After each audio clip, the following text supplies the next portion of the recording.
In the 42nd floor of the towering Meridian Financial Center in downtown Chicago, CEO Marcus Blackwood was about to sign the merger agreement that would destroy everything he had built over 20 years.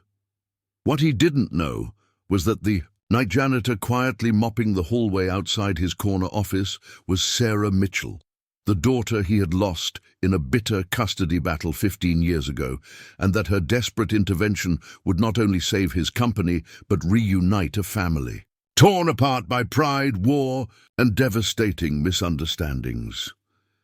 The November wind howled against the floor-to-ceiling windows of Blackwood Industries as Marcus sat hunched over his mahogany desk, the weight of impending failure pressing down on his shoulders like a lead blanket. At 52, he had built one of Chicago's most respected investment firms from nothing, transforming a single-room office above a deli into a financial empire that employed over 300 people. Tonight, however, all of that was about to end. The documents spread before him told a story of systematic corporate sabotage that had taken months to unfold. Falsified reports, redirected funds, and compromised client accounts had created a financial hemorrhage that threatened not just his company, but the retirement savings of thousands of working families who had trusted him with their futures. The merger with Titan Capital offered the only lifeline, but Marcus knew it was poisoned bait.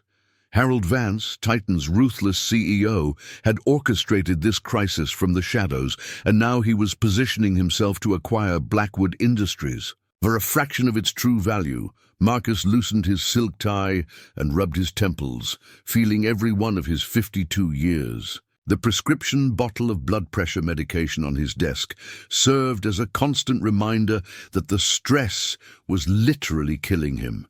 His doctor had warned him about the chest pains, the sleepless nights, the way his hands trembled when he thought no one was looking. But what choice did he have?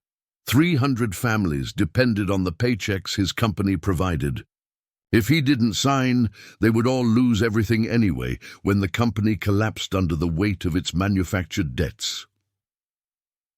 The irony wasn't lost on him that he was facing the same impossible choice that had haunted him 15 years ago, when he was Captain Marcus Blackwood of the 82nd Airborne Division, stationed in Afghanistan. Then, as now, he had been forced to choose between his duty and his family. The memory of that choice still woke him in cold sweats, still made him reach for the bottle of bourbon he kept locked in his desk drawer for the worst nights. He thought of Jennifer, his ex-wife, and how she had looked at him with such disappointment when he chose to extend his deployment rather than come home to fight for custody of their daughter. Sarah had been only 12 then, a bright-eyed girl who loved to read mystery novels and dreamed of becoming a detective. She had written him letters filled with crayon drawings and misspelled words of encouragement, not understanding why Daddy couldn't come home to protect her from the lawyers and the court hearings and the bitter arguments that echoed through their suburban house. Marcus pulled out his wallet and extracted a faded photograph, creased from years of handling. Sarah at her 6th grade graduation, wearing a blue dress with a gap-toothed smile that could light up a room. That was the last picture he had of her before Jennifer remarried and moved to Portland, taking Sarah with her and changing her last name to Mitchell. His attempts to maintain contact had been met with legal barriers and eventually silence. Jennifer's new husband, a successful architect named David Mitchell, had legally adopted Sarah, and Marcus had been informed through a terse letter from an attorney that his parental rights had been terminated. The guilt of that abandonment had driven him to build his company with ruthless determination, as if financial success could somehow compensate for his failure as a father. Every late night, every missed weekend, every relationship that withered because he couldn't open his heart again was penance for the daughter he had lost. He told himself that Sarah was better off without him, that she had a stable family now, that she probably didn't even remember the father who had chosen war over custody battles. Outside his office, The night cleaning crew moved through the halls with quiet efficiency. It was past 11 o'clock, and the building was nearly empty, except for the security guards and the handful of executives still wrestling with the crisis that threatened to topple everything they had worked to build. Marcus barely noticed the sound of the vacuum cleaner in the hallway or the soft footsteps of the janitor who paused outside his door each night, as if gathering the courage to knock. What he didn't know was that Sarah Mitchell had been working the night shift at Meridian Financial Center for the past 3 months, ever since she had discovered through a private investigator that her biological father worked in the building. After 15 years of wondering, 15 years of questions that her adoptive family couldn't answer, she had finally tracked down Marcus Blackwood. But seeing him through the glass walls of his office each night, seeing how aged and broken he looked, she hadn't been able to find the words to bridge the gap that divorce and time had created between them. Sarah had served 2 tours in Iraq as a military police officer, following in the footsteps of the father she barely remembered, but had never stopped loving. The army had given her discipline, purpose, and a way to understand the man who had chosen duty over family. When she returned from her second deployment, she had used her veterans' benefits to study criminal justice at the University of Illinois, eventually landing a job as a fraud investigator with the Chicago Police Department. It was her work with the Financial Crimes Unit that had first brought Blackwood Industries to her attention. For months, she had been investigating a complex money laundering scheme that seemed to center around several prominent Chicago investment firms. The trail had led her to Harold Vance and Titan Capital, but it had also revealed something that made her blood run cold. Her father's company was being systematically destroyed by the same criminal network she was trying to expose. The janitor's uniform she wore each night was her cover, a way to get close enough to gather the evidence she needed to bring down Vance's operation. But it was also a form of penance, a way to watch over the father who didn't know she existed, to protect him from the shadows the way he had once tried to protect strangers on foreign battlefields. Tonight was different, though. Tonight, she could see the resignation in Marcus's posture, the way he held the pen over the signature line of the merger agreement. She had seen that same expression on the faces of soldiers who had given up hope, who were ready to walk into enemy fire because they no longer believed they had anything left to lose. Through her investigation, she knew exactly what signing that document would mean. Harold Vance had no intention of honoring the terms of the merger. Within 6 months, he would strip Blackwood Industries of its assets, fire its employees, and leave Marcus with nothing but a pension that wouldn't even cover his medical bills. Sarah's hand trembled as she gripped the handle of her mop bucket. She had spent weeks gathering evidence, photographing documents, recording conversations, building an airtight case against Vance and his network of corrupt accountants and compromised auditors. The evidence was hidden in a safety deposit box downtown, along with a letter addressed to her father that explained everything. But she had been waiting for the right moment, the right words, the courage to reveal herself and risk the possibility that he might reject her again. Through the glass wall, she watched Marcus uncap his fountain pen, the same Mont Blanc that she remembered him using to sign her birthday cards when she was little. His hand hovered over the signature line, and she could see the internal battle playing out across his weathered features. This was a man who had spent his entire adult life trying to protect others, first as a soldier and then as a businessman. The idea of signing a document that would ultimately harm his employees went against everything he believed in, but he couldn't see any other way forward. Sarah made her decision. She set down her mop, straightened her shoulders with military precision, and walked toward the office door. 15 years of separation, 15 years of questions and anger and love that had never died, all came down to this moment. She raised her hand to knock, then paused as she heard voices coming from down the hallway. Harold Vance had arrived with his legal team, their expensive shoes clicking against the marble floor like the countdown to an execution. Sarah quickly pushed her cleaning cart behind a pillar and listened as they approached Marcus's office. She could hear Vance's voice, smooth and confident, the voice of a predator who knew his prey was cornered. "Marcus, my friend," Vance called out as he entered the office without knocking. "I hope you've had time to review the final terms. My board is eager to complete this transaction tonight." Sarah peered around the pillar and saw Vance, a silver-haired man in his 60s, with the kind of smile that never reached his eyes. Behind him stood 2 lawyers and a notary, ready to make the transfer of ownership official. What they didn't see was the small recording device Sarah had placed under the conference table that morning, or the hidden camera she had installed in the smoke detector above Marcus's desk.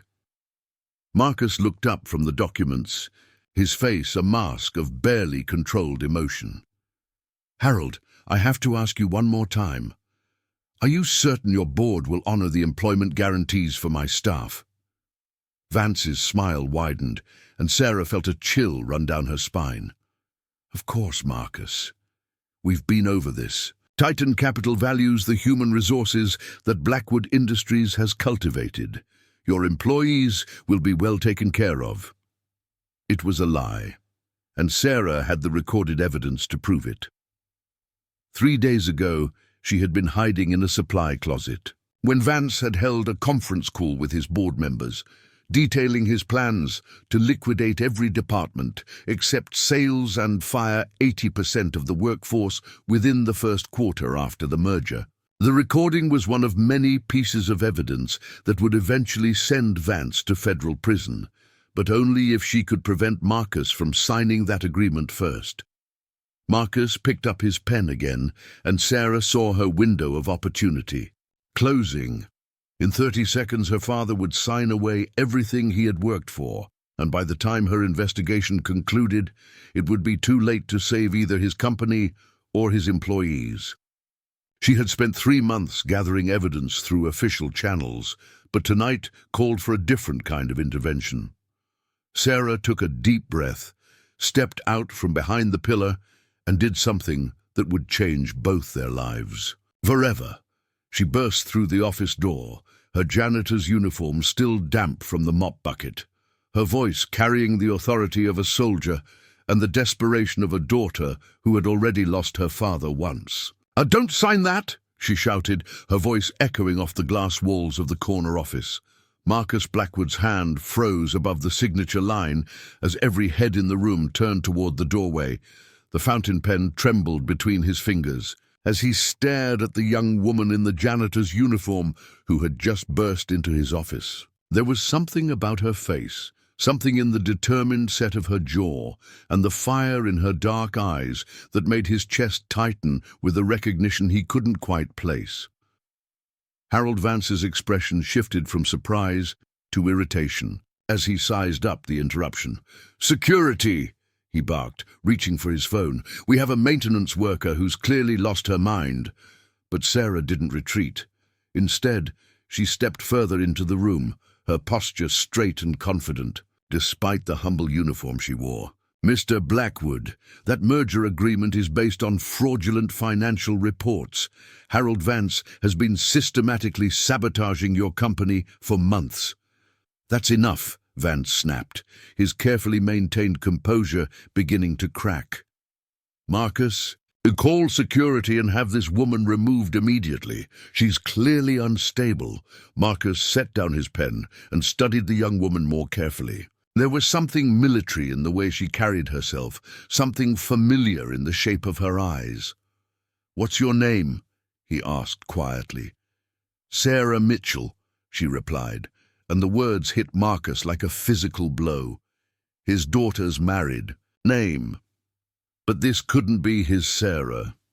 His daughter was 27 now, probably married with children of her own, living a comfortable life in Portland with the family that had replaced him. This woman looked like she was in her late 20s.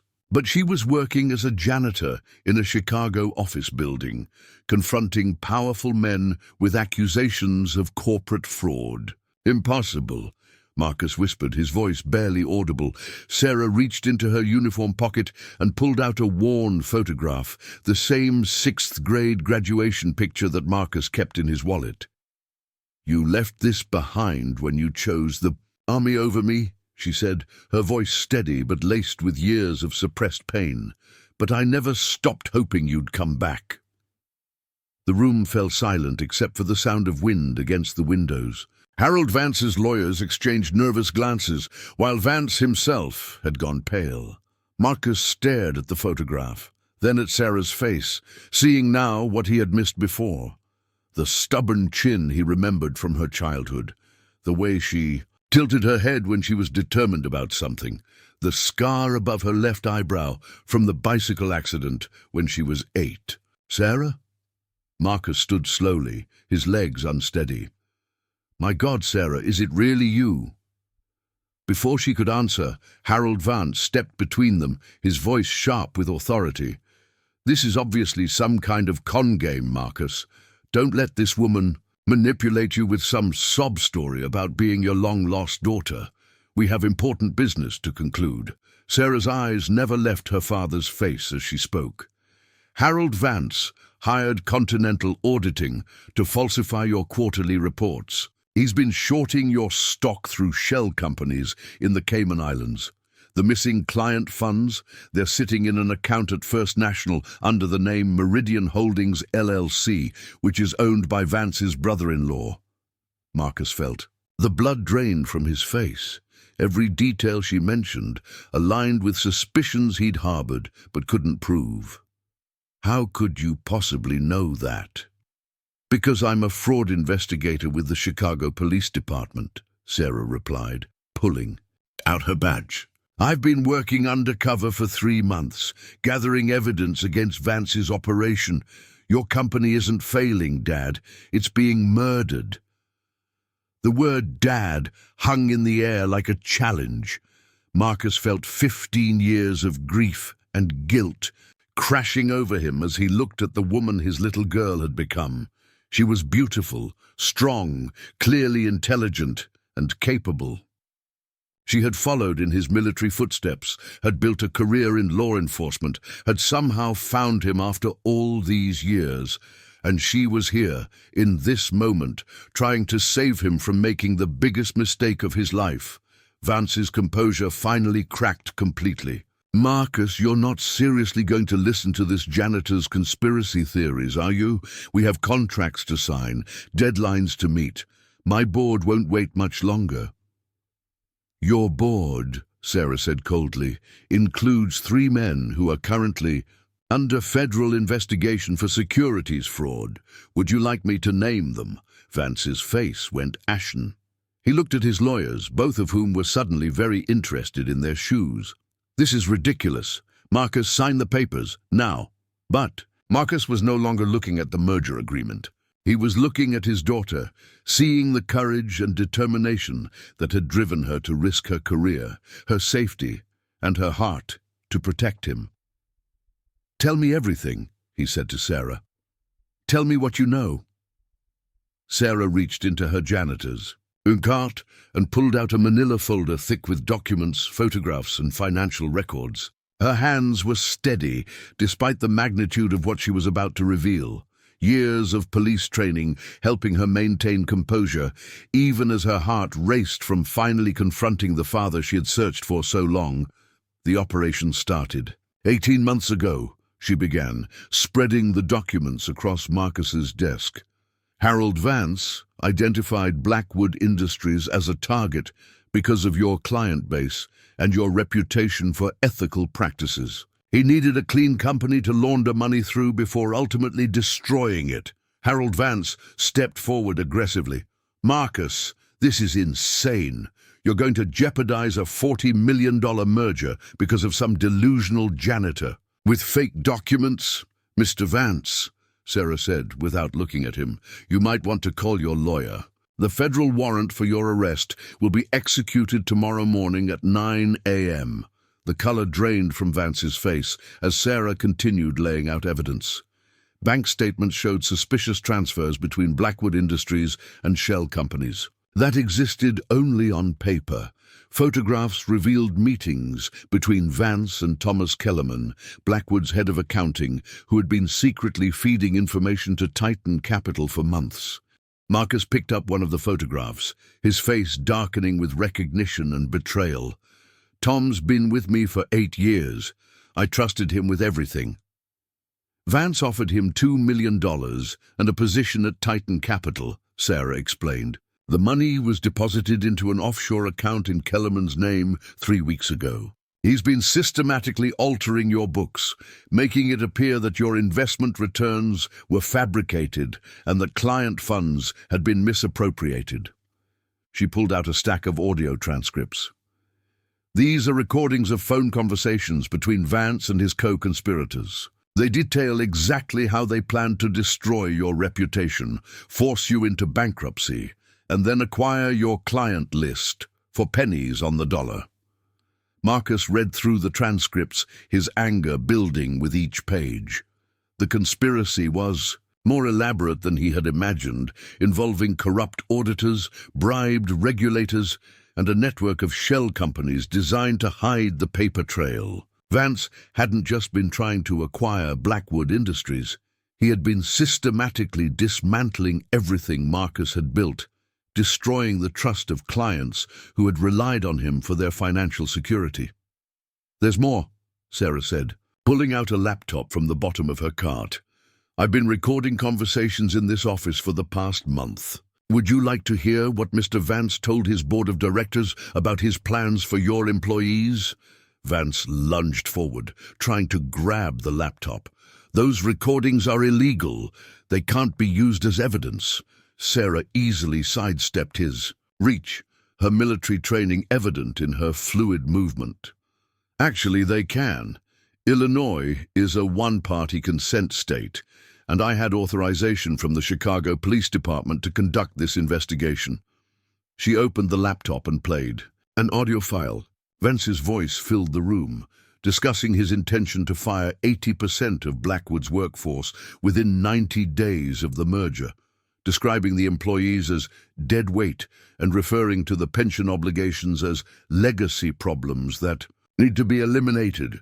Marcus slammed his fist on the desk, the sound echoing through the office. "You son of a bitch, these people have families, mortgages, children in college. They've given their lives to this company." "Business is business, Marcus," Vance said, his mask finally dropping completely. "Sentiment doesn't pay dividends."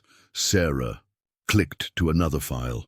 "This recording is from last Tuesday. Mr. Vance discussing how he planned to liquidate your real estate holdings and transfer the proceeds to his personal accounts in Switzerland." As the evidence mounted, Vance's lawyers began edging toward the door. The notary had already packed up his materials and was clearly planning his exit. But Vance himself seemed frozen, perhaps finally realizing that his carefully constructed scheme was unraveling. Marcus looked at his daughter with a mixture of awe and gratitude. "How long have you been investigating this?" 6 months officially," Sarah replied, "but I've been watching you for 3 months before that, trying to figure out if you were the father I remembered or if you had become someone else entirely." "And what did you decide?" Sarah's voice softened for the first time since entering the room. "I decided that the man who built this company by treating his employees like family was the same man who used to read me bedtime stories about detectives solving impossible cases. I decided that maybe there was still a chance for us to solve this one together." Marcus felt tears building in his eyes as he looked at the woman his daughter had become. Strong, intelligent, brave enough to risk everything, to protect people she had never met. "Sarah, I need you to know that leaving you was the biggest mistake of my life." Before she could respond, Harold Vance made one final desperate move, reaching for the merger documents. "Enough of this reunion nonsense. Marcus, sign the papers now, or I'll make sure every financial newspaper in the country knows about these alleged irregularities in your books. Your reputation will be destroyed regardless." Sarah stepped between Vance and the desk, her police training evident in her protective stance. "Mr. Vance, you're under arrest for securities fraud, money laundering, and conspiracy to commit theft. You have the right to remain silent." Harold Vance staggered backward as Sarah's words hit him, his face cycling through disbelief, rage, and finally calculating desperation. "You can't arrest me," he sputtered. "You're a janitor, not a police." "Officer, this is all some elaborate hoax." Sarah calmly reached into her uniform pocket and withdrew her police badge and service weapon, both of which she placed on Marcus's desk with deliberate precision. "Detective Sarah Mitchell, Chicago PD Financial Crimes Unit, badge number 4127. Mr. Vance, you're under arrest." The transformation in Sarah was immediate and striking. Gone was any pretense of being a humble cleaning worker. Her posture straightened with military bearing. Her voice carried the unmistakable authority of law enforcement, and her movements were controlled and professional. Marcus watched in amazement as his daughter took command of the situation with the kind of confidence that could only come from years of training and experience. Vance's lawyers had already fled, leaving their briefcases behind in their haste to distance themselves from their client. The notary had vanished so quickly, he might as well have been a ghost. But Vance himself seemed rooted to the spot, perhaps finally understanding that his carefully orchestrated scheme had been unraveling for months while he remained blissfully unaware. "This is impossible," Vance muttered, more to himself than to anyone else. "I had this building swept for surveillance equipment. I had background checks run on every employee with access to sensitive areas. There's no way a police officer could have infiltrated my operation." "You had the building swept for electronic surveillance," Sarah corrected, "but you never considered that someone might be conducting old-fashioned human intelligence gathering. 3 months of emptying your trash, cleaning your conference rooms, and listening to your phone calls gave me everything I needed." Marcus found himself studying his daughter with new eyes, seeing her not just as the child he had lost, but as the accomplished professional she had become. The military bearing made sense now. She had followed in his footsteps, serving her country before transitioning to civilian law enforcement. The confidence with which she handled Vance spoke to years of dealing with criminals who were far more dangerous than a white-collar fraudster. "How many others are involved in this operation?" Marcus asked, his business instincts taking over despite his emotional turmoil. 17 individuals across 6 states, Sarah replied without hesitation. "The FBI has been coordinating with local law enforcement agencies to execute simultaneous arrests. Mr. Vance's network includes accountants, auditors, bank officials, and securities brokers. The total value of the money laundering operation exceeds $200 million. Vance's face went completely white. $200 million? That's impossible. The Blackwood operation was supposed to be contained, limited. You're talking about federal charges, RICO violations. "I'm talking about 25 to life," Sarah said flatly. "Mr. Vance, you're going to want to cooperate with federal investigators. The evidence against you is overwhelming, but your cooperation might help determine whether you spend your remaining years in minimum security or maximum security." Marcus picked up the merger agreement and slowly tore it in half, then in quarters, letting the pieces fall to his desk like confetti. "Harold, I want you out of my building, now." "Marcus, you're making a terrible mistake," Vance said, desperation creeping into his voice. "Without this merger, your company will still collapse. The damage to your reputation, the client losses, the regulatory investigations, none of that changes just because you've uncovered my involvement." Sarah opened her laptop again and pulled up a series of financial documents. "Actually, Mr. Vance, the recovery process began 3 weeks ago. Every fraudulent transaction has been documented and reversed. The stolen client funds have been located and are being returned. The falsified reports have been corrected and resubmitted to the appropriate regulatory agencies. She turned the laptop toward Marcus. Dad, your company is not only solvent, it's actually more profitable than you realized. Once we remove the artificial losses that Vance created, Blackwood Industries shows a 12% increase in legitimate returns over the past 18 months. Marcus stared at the screen, unable to process what he was seeing. For months, he had believed his life's work was crumbling around him. He had been prepared to sacrifice everything, to accept a merger that would have destroyed his employees' livelihoods, all based on financial reports that were complete fabrications. "My God," he whispered. "Sarah, how did you manage all of this?" "I had help," she admitted. "The FBI's white-collar crime unit has been tracking Vance's organization for 2 years. When I approached them with evidence that he was targeting your company, they fast-tracked the investigation. We've been working together to build an airtight case while simultaneously protecting your legitimate business interests." Vance made one last, desperate attempt to salvage the situation. "Marcus, even if what she says is true, think about what this means for your relationship with your daughter. She's been lying to you for months, deceiving you, using you as part of some undercover operation. How can you trust her after this?" Marcus looked at Sarah, seeing the vulnerability that flickered briefly across her professional facade. For a moment, she looked like the 12-year-old girl he remembered, uncertain and hoping for acceptance. Then he thought about the courage it had taken for her to spend months protecting him from the shadows, risking her career and her safety to save a father who had abandoned her 15 years ago. "Harold," Marcus said quietly, "get out of my office before I call security myself." The silence that followed Harold Vance's departure felt heavier than the Chicago wind rattling the office windows.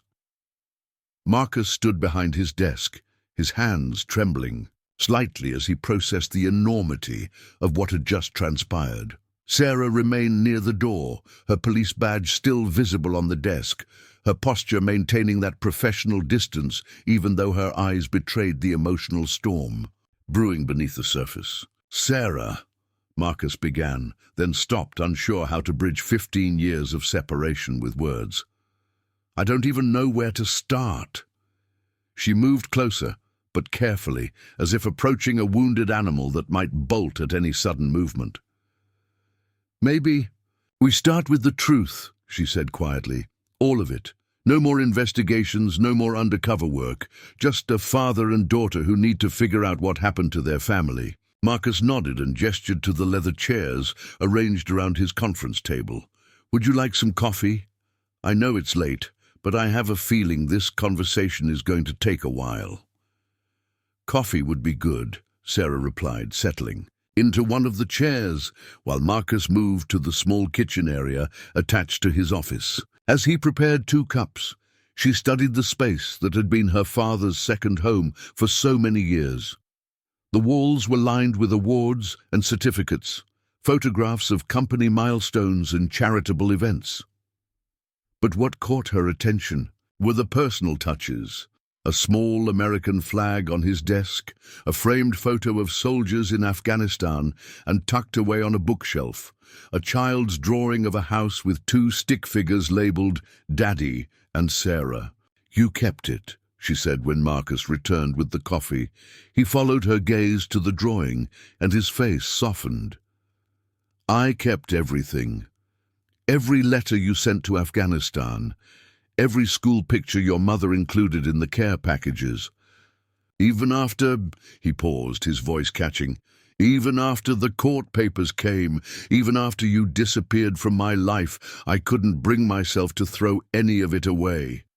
Sarah wrapped her hands around the warm coffee mug, using the heat to steady herself. "I need you to understand something about why I left Portland, why I came looking for you." Marcus leaned forward, giving her his complete attention. "When I turned 18, I asked my adoptive father, David, about you. about why you never tried to contact me after the divorce. He told me that you had signed away your parental rights voluntarily, that you had decided military life was more important than being a father.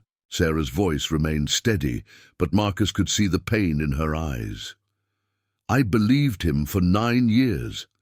It wasn't until I joined the army myself that I started to question that story. The army. Marcus felt a surge of pride mixed with concern. You enlisted? Military police, just like you. 2 tours in Iraq, came back with the rank of sergeant. She smiled slightly at his expression. I guess following in your footsteps was inevitable, even when I thought you didn't want me. Marcus set down his coffee cup with shaking hands. Sarah, I never signed away my rights. I fought for custody for 2 years.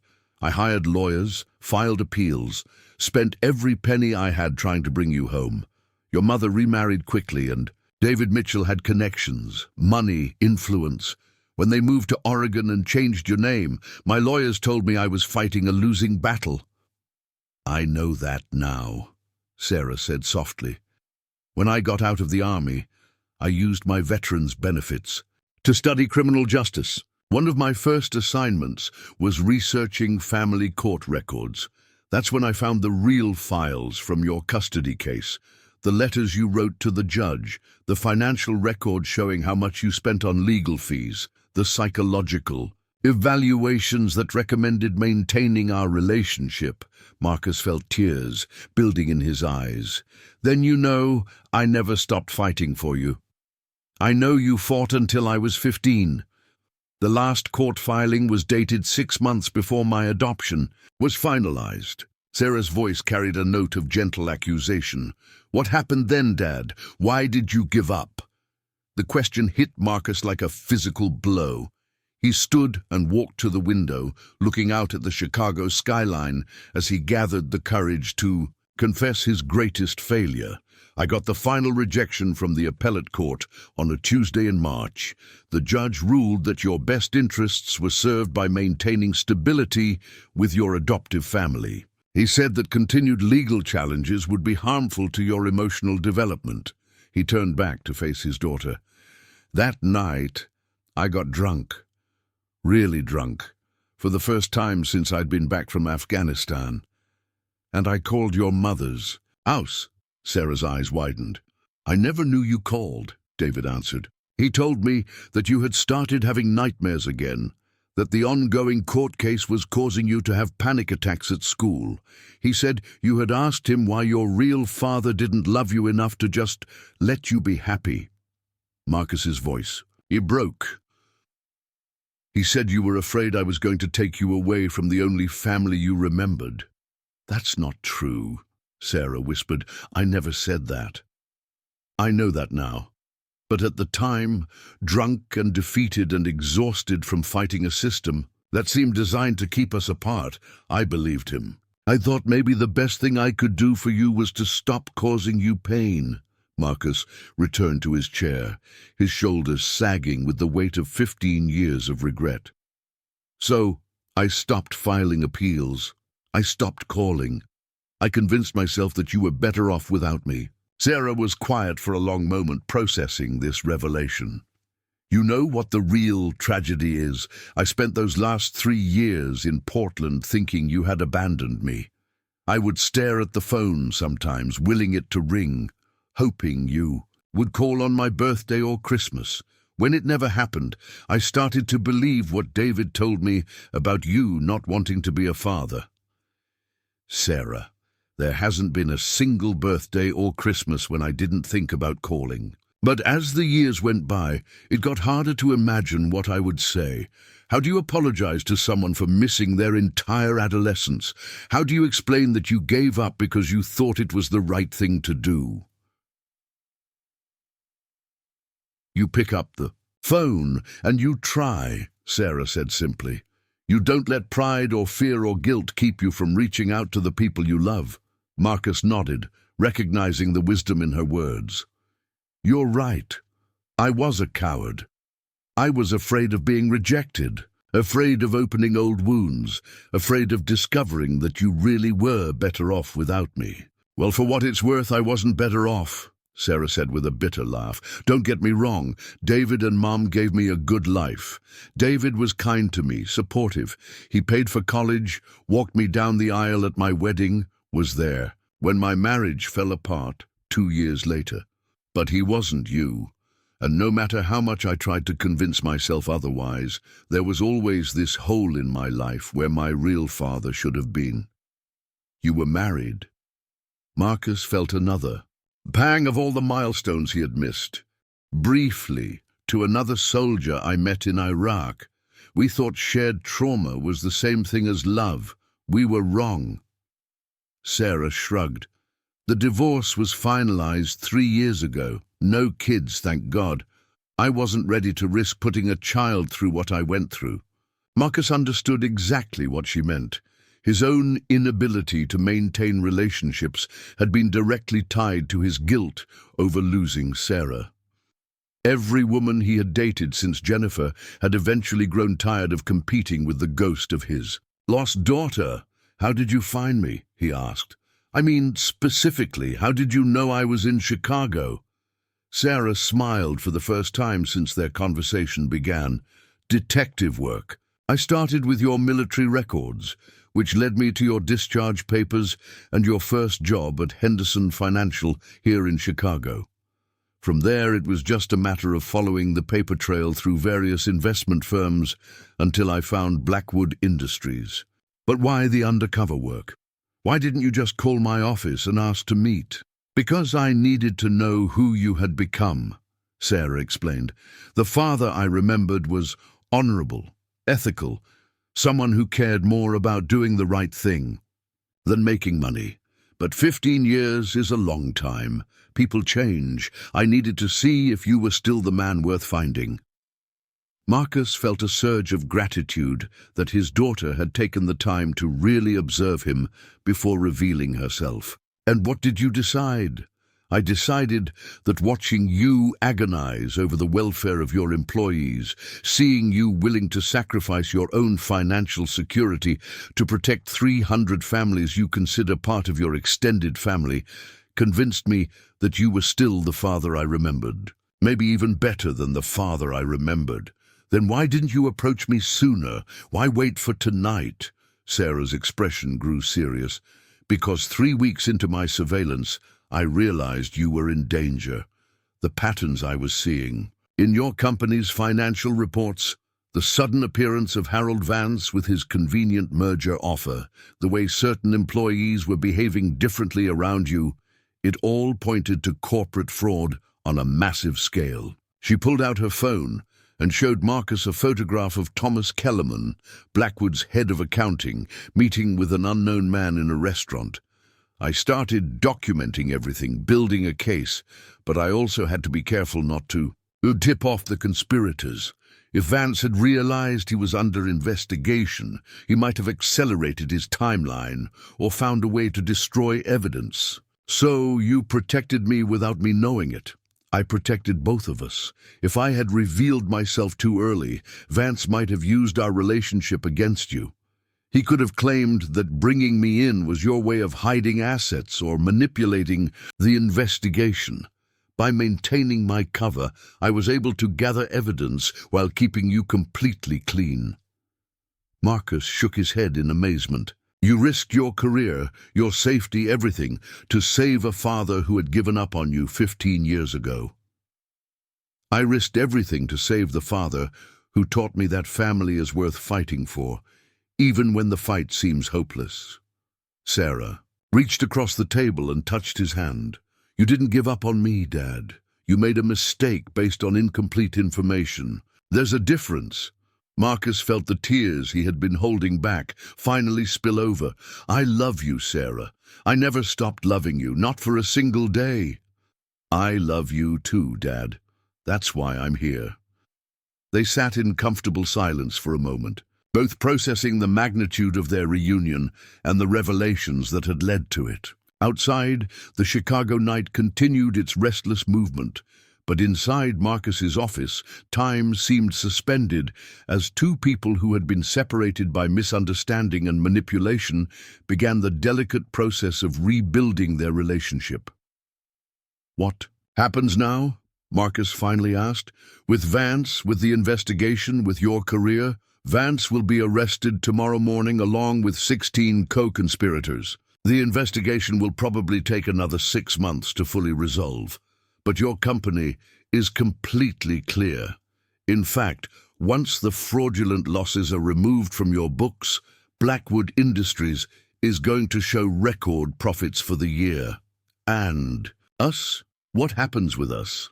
Sarah smiled, and for a moment Marcus could see the little girl who used to run to him when he came home from work. "That's up to us to figure out.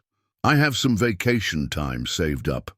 Maybe we could start with dinner tomorrow night, somewhere that doesn't involve merger documents or corporate espionage." Marcus laughed, feeling lighter than he had in 15 years.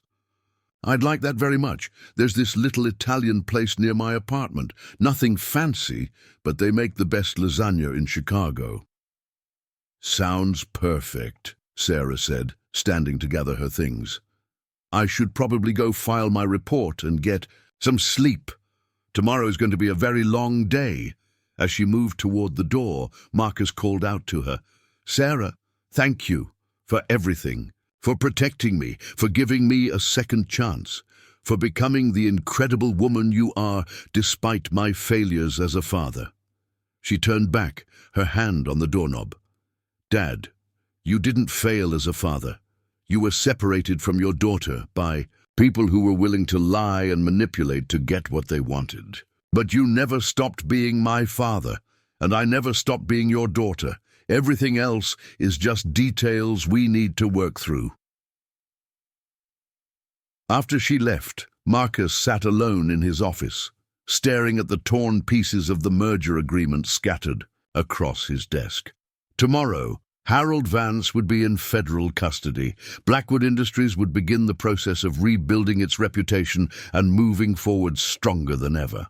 And Marcus would have dinner with his daughter for the first time in 15 years.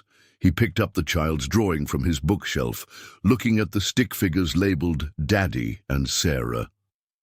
Tomorrow, he thought, he would ask her to draw a new picture. One that showed not just who they used to be, but who they were becoming. The morning sun cast long shadows across the marble floors of the Meridian Financial Center as federal agents moved through the building with practiced efficiency. Marcus stood at his office window, watching as Harold Vance was led away in handcuffs, his expensive suit wrinkled and his usual arrogant demeanor replaced by the hollow stare of a man whose world had collapsed overnight. The sight should have brought Marcus satisfaction, but instead he felt only a deep weariness and an overwhelming need to focus on what truly mattered, the daughter who had risked everything to save him. Sarah emerged from the elevator bank, no longer wearing her janitor's uniform but dressed in a crisp navy blazer and dark jeans, her police badge visible on her belt. She moved with the confident stride of someone who had spent the night coordinating one of the largest white-collar crime busts in Chicago history. As she approached his office, Marcus noticed the way other employees looked at her with a mixture of curiosity and respect. Word had already spread through the building about the dramatic events of the previous evening. 17 arrests across 6 states, Sarah announced as she entered his office. The FBI is calling it Operation Clean Sweep. Vance's entire network has been dismantled. Marcus turned from the window, studying his daughter's face for signs of the emotional toll this investigation must have taken. "How are you holding up? This can't have been easy, maintaining that cover for so long while watching me struggle." "The hardest part was watching you blame yourself for problems that weren't your fault," Sarah admitted, settling into one of the conference room chairs. "There were nights when I wanted to break cover and tell you everything, especially when I could see how the stress was affecting your health. Marcus joined her at the table, noting the dark circles under her eyes that spoke to sleepless nights and the weight of responsibility she had carried alone. "I saw you taking those blood pressure pills," she continued. "I saw you working 18-hour days, skipping meals, isolating yourself from friends. I knew that if I didn't act soon, the stress might kill you before Vance's scheme ever could. You saved my life in more ways than one," Marcus said quietly.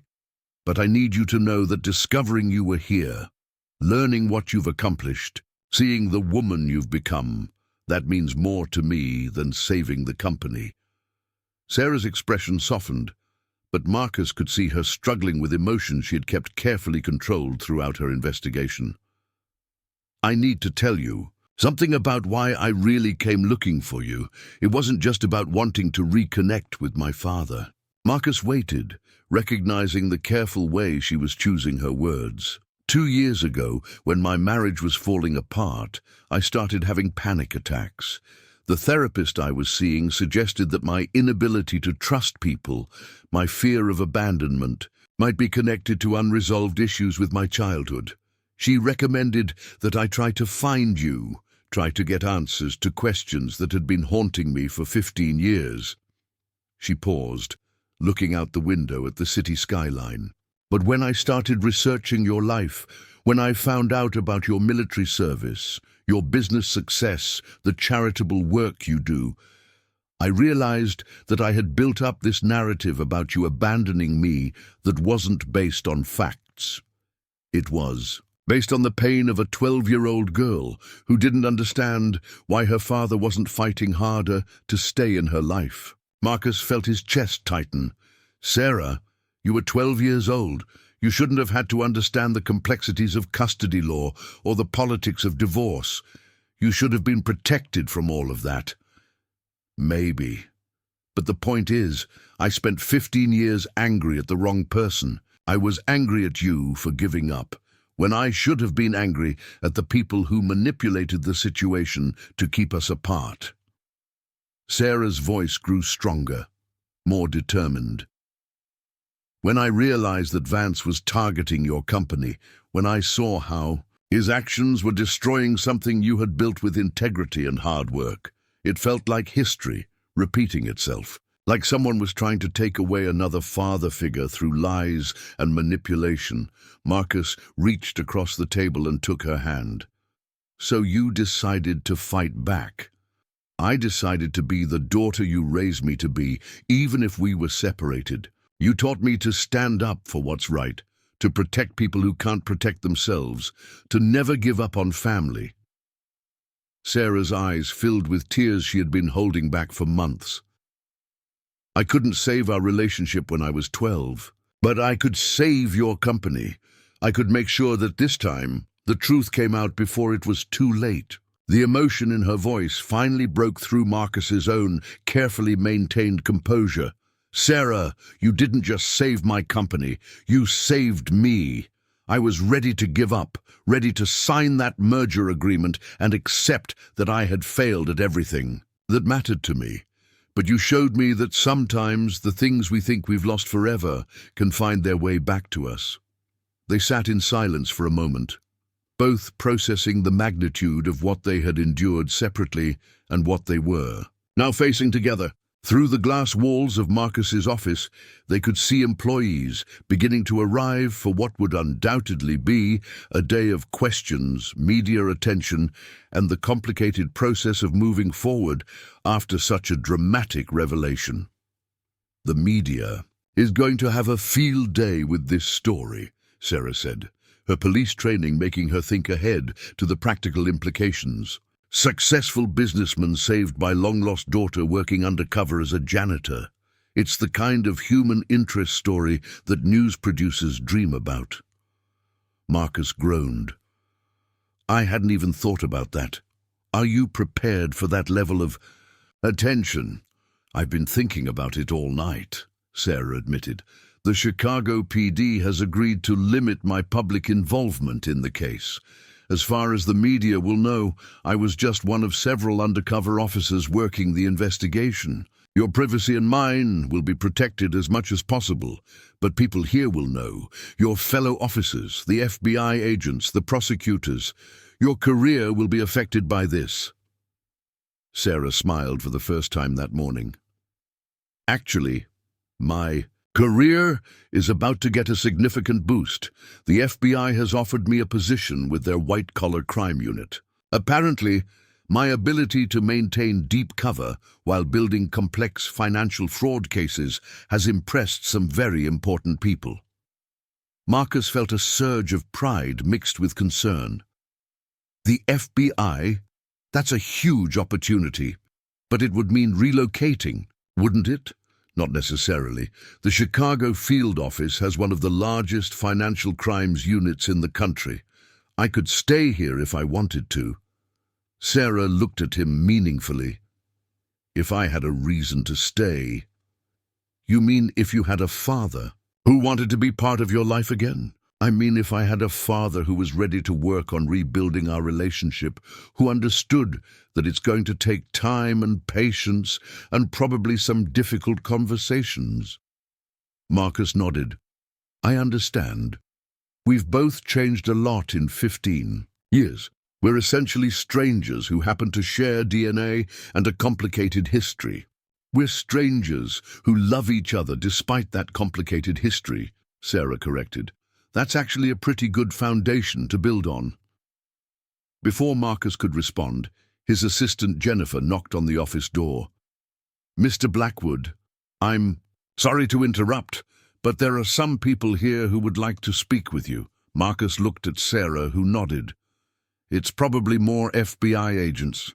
They'll need to interview you about your interactions with Vance and get your statement about the merger attempt." Jennifer opened the door to reveal not FBI agents, but 3 of Blackwood Industries' senior employees: Catherine Mills from Human Resources, David Park from Client Relations, and, surprisingly, Thomas Kellerman from Accounting. Kellerman looked haggard and nervous, while the other 2 appeared confused and concerned. "Tom," Marcus said, his voice carefully neutral, "I wasn't expecting to see you today." "Mr. Blackwood, I need to—" Kellerman began, then stopped as he noticed Sarah. "I'm sorry, I didn't realize you were in a meeting." "Tom, I'd like you to meet Detective Sarah Mitchell of the Chicago Police Department," Marcus said, watching Kellerman's face carefully. "She's been investigating the fraud case against Harold Vance." Kellerman's face went white. "Detective Mitchell, the one who— Oh, God!" He sank into one of the conference room chairs, his hands shaking. "I need to confess. I need to tell you everything." Sarah exchanged a glance with Marcus before activating the recording function on her phone.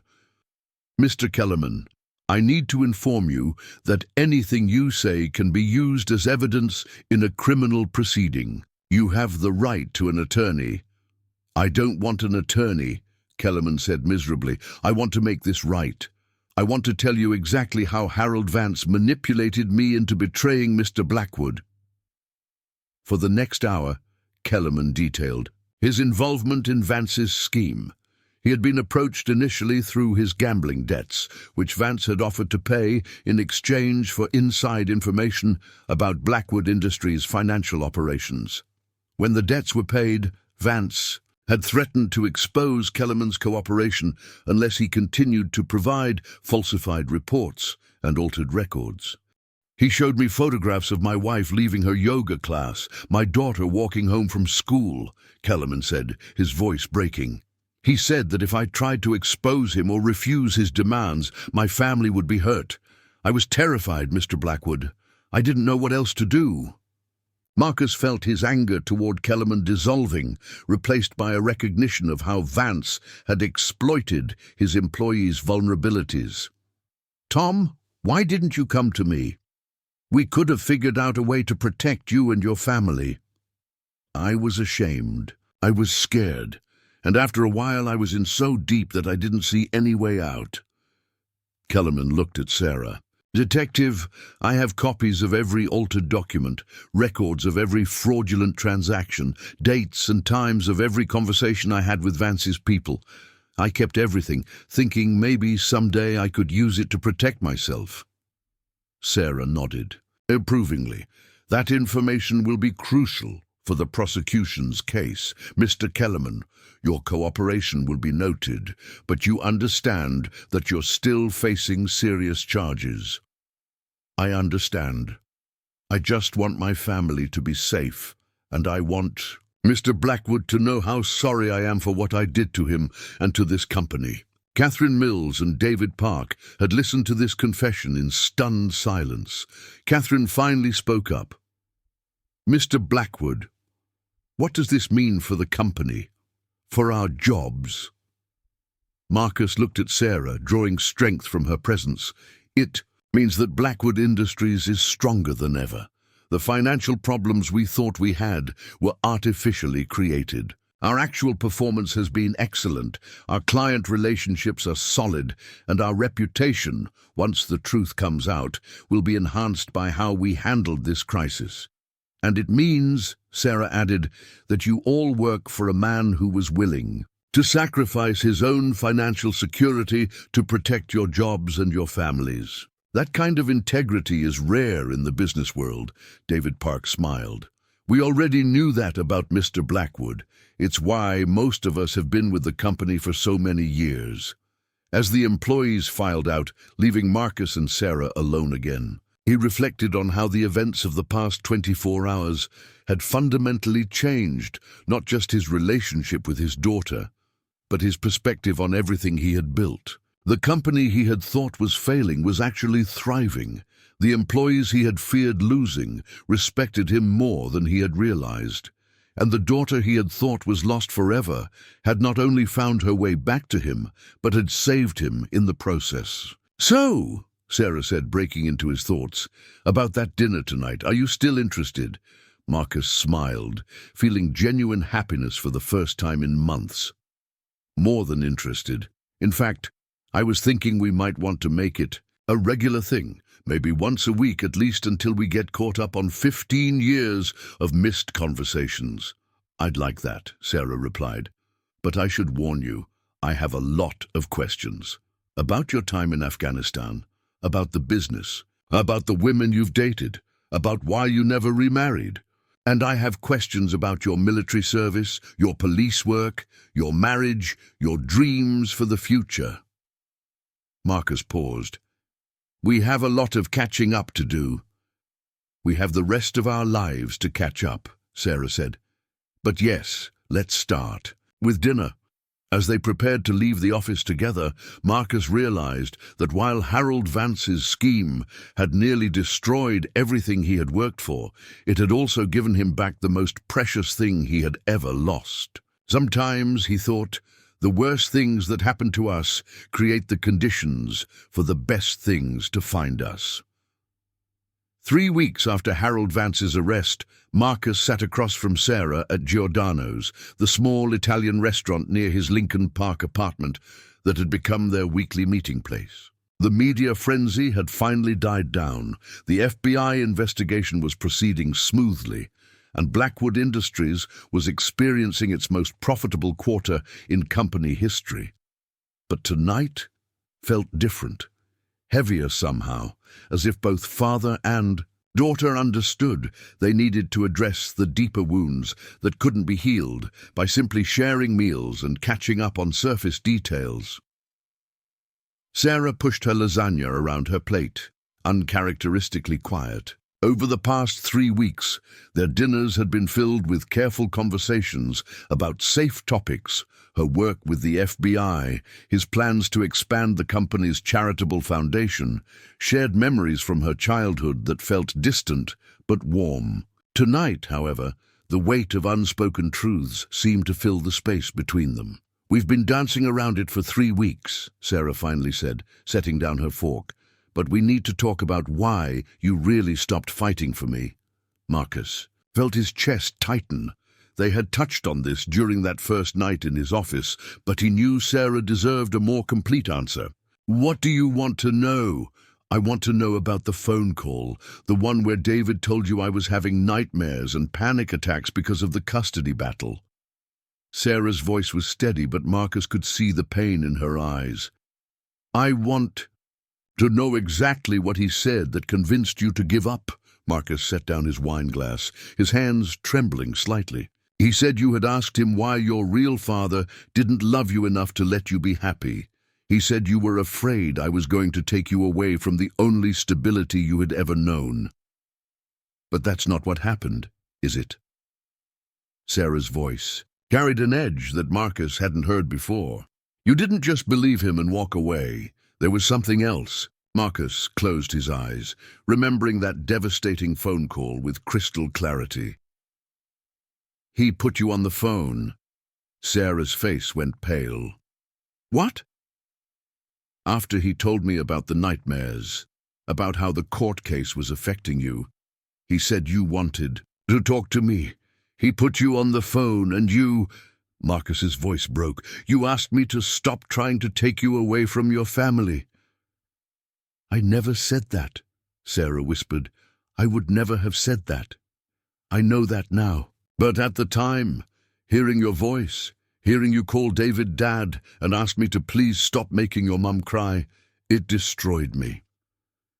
Marcus looked directly at his daughter. "You sounded so scared, Sarah, so young and confused. And I thought maybe David was right. Maybe the best thing I could do for you was to step aside and let you have the stable family you deserved." Sarah's hands clenched into fists on the table. "He coached me. I remember now. He told me that you were trying to take me away from Mom, that you were making everyone sad, and that if I talked to you and asked you to stop, maybe everyone could be happy again. You were 12 years old. You trusted the adults in your life to guide you. I was 12 years old, and I was manipulated into rejecting my own father." Sarah's voice cracked with emotion. "Do you have any idea how many times I've wondered what would have happened if I had said something different in that phone call? If I had told you I missed you instead of asking you to leave us alone?" Marcus reached across the table and took her hands. "Sarah, you were a child, caught in an impossible situation. The adults in your life should have protected you from having to make those kinds of choices. But I did make that choice, didn't I? I chose the stability of my adoptive family over the uncertainty of fighting for my real father."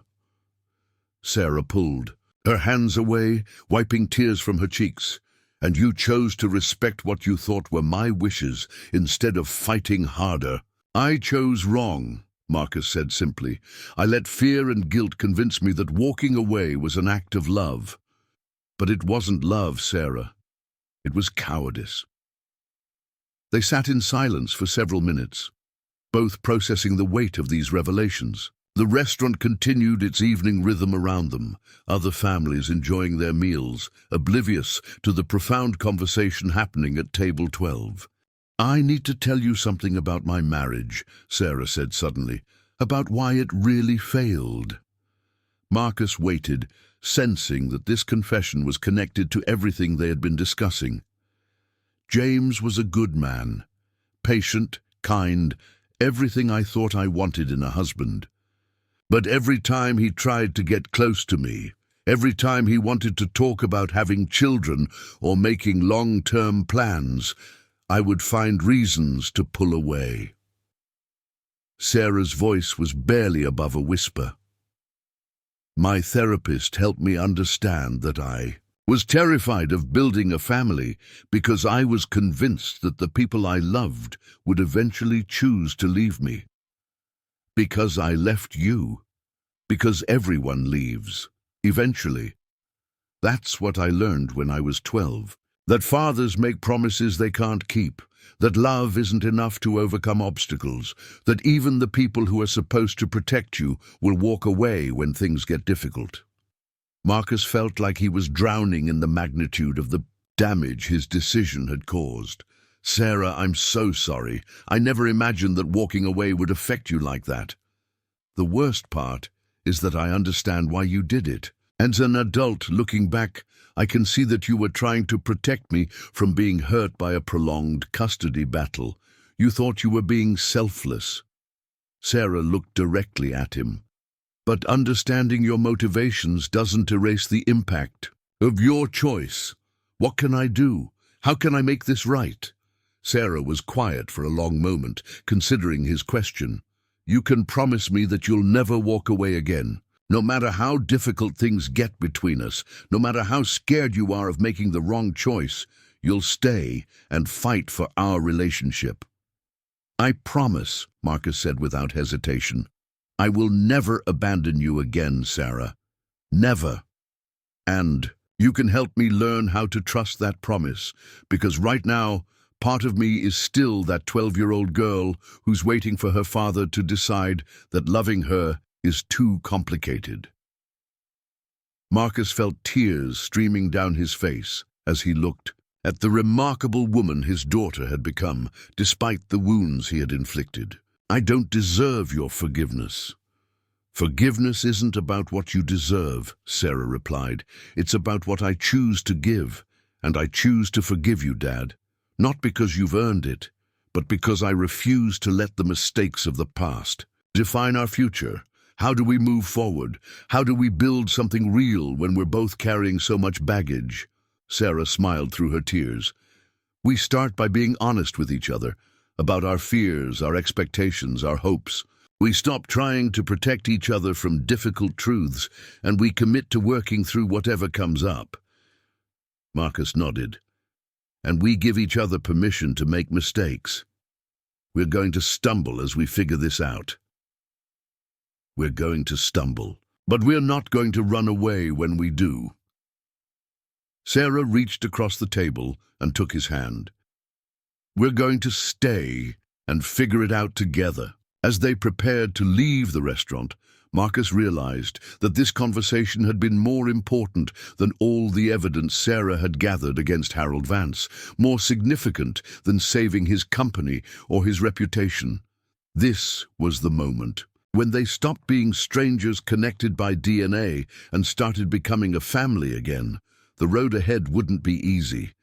They both carried scars that would take time to heal, trust that would need to be rebuilt slowly and carefully.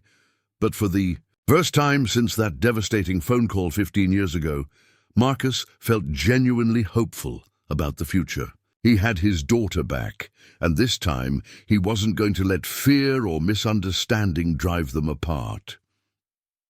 6 months later, Marcus stood in the boardroom of Blackwood Industries, watching Sarah address the company's board of directors about the new corporate security protocols she had developed during her transition from the Chicago PD to their head of internal investigations. She moved with the same confidence he remembered from that night she had burst through his office door, but now there was something else in her demeanor: peace, belonging. The quiet strength of someone who had found her place in the world. After the meeting, they walked together toward the elevator, their weekly dinner tradition having evolved into daily check-ins and shared Sunday brunches. The healing hadn't been perfect or linear, but it had been real, built on honesty and the stubborn refusal to let fear drive their decisions. By the way, Sarah said as they reached Marcus's office, I have something for you. She handed him a folded piece of paper, and when he opened it, Marcus found himself looking at a new drawing. This one showed 3 figures standing in front of a building labeled Blackwood Industries. A man in a business suit, a woman in professional attire, and between them, a small child with pigtails. At the bottom, in Sarah's neat handwriting, were the words, "Our future." Are you? Marcus began, his voice catching. 3 months along, Sarah confirmed, her smile radiant. And before you ask, yes, you're going to be an amazing grandfather. As Marcus pulled his daughter into his arms, he thought about second chances, about the mysterious ways life brings people back together, and about the courage it takes to rebuild what seems irreparably broken. Sometimes, the most devastating betrayals lead us exactly where we need to be. This story reminds us that families can heal, that love is stronger than misunderstanding, and that sometimes our greatest trials prepare us for our most precious gifts. If this story touched your heart, please subscribe to Soul Stories for more tales of hope, healing, and the unbreakable bonds of family. Share your thoughts in the comments below. We read every single one.